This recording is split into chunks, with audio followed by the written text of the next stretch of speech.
So this video is going to be about how to sell a man on the idea of getting married. And honestly, it's kind of the same way you sell anything, by leading with how it benefits the person you're selling, right?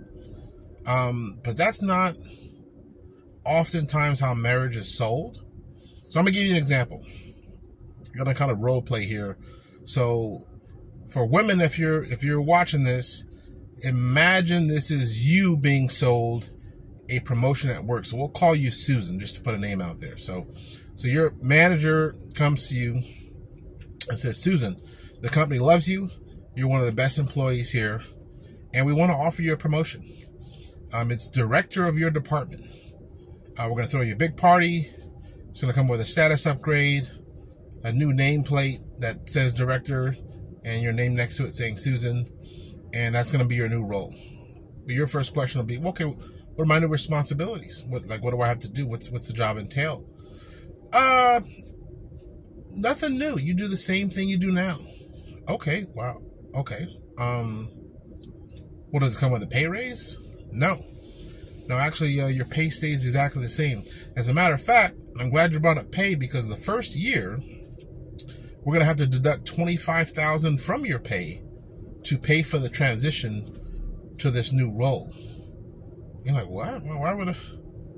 Why would I take that promotion? Well, because if you don't take it, we're going to fire you.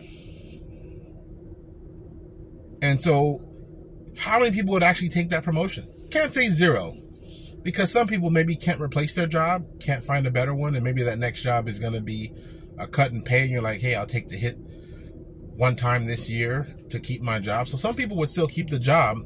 A lot of people would be unhappy with the offer, and maybe unhappy with the company after that point moving forward, for making such a disrespectful, insensitive, and selfish offer to an employee they say they love and like to have and think is a great employee.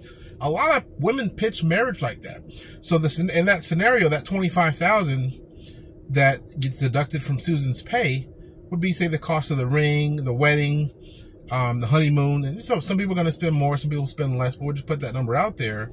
And so there's costs associated with this promotion, but there may not be any benefits or change of responsibilities. Think about it. For a lot of guys, if you're living with your woman and you guys are, girlfriend, boyfriend, what's going to change when you upgrade to being married? In some cases, it's nothing except for the cost of the wedding and the status change, right? So,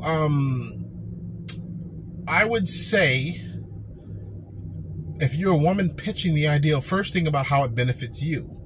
And whatever that is, financial security, respect, it's a childhood dream, you want the wedding, you want the pomp and circumstance, whatever the benefits are to you, you know what those are, or you wouldn't want to get married.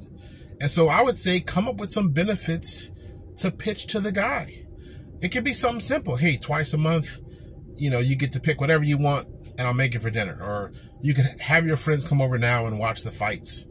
Or, you can have guys' night out once a month, or whatever. Something you're depriving him of at this level as his girlfriend, but he's going to gain when he becomes your husband. So an actual benefit that he doesn't have now. So, or you can just ask him, what would you like? So when you become my husband, what would you like to be different? And what benefit do you want to gain becoming my husband that you don't have now?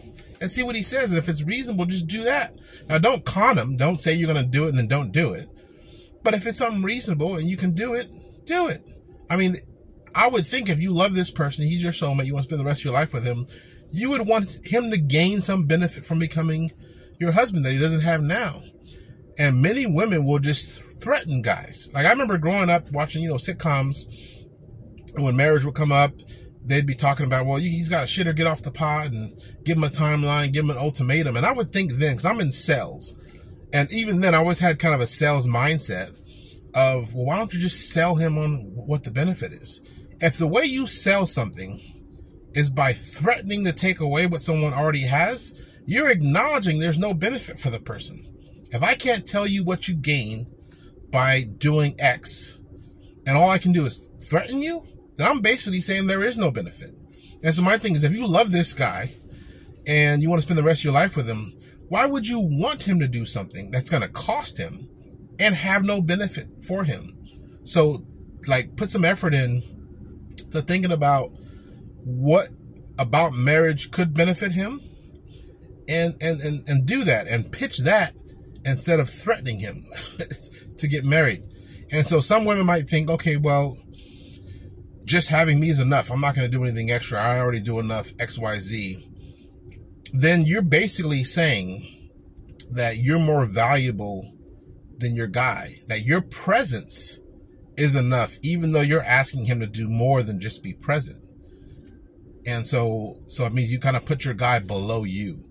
And that's a terrible way to look at a soulmate. Terrible. It's a terrible, selfish way to look at a soulmate, thinking they're beneath you and their reward is your existence in their life.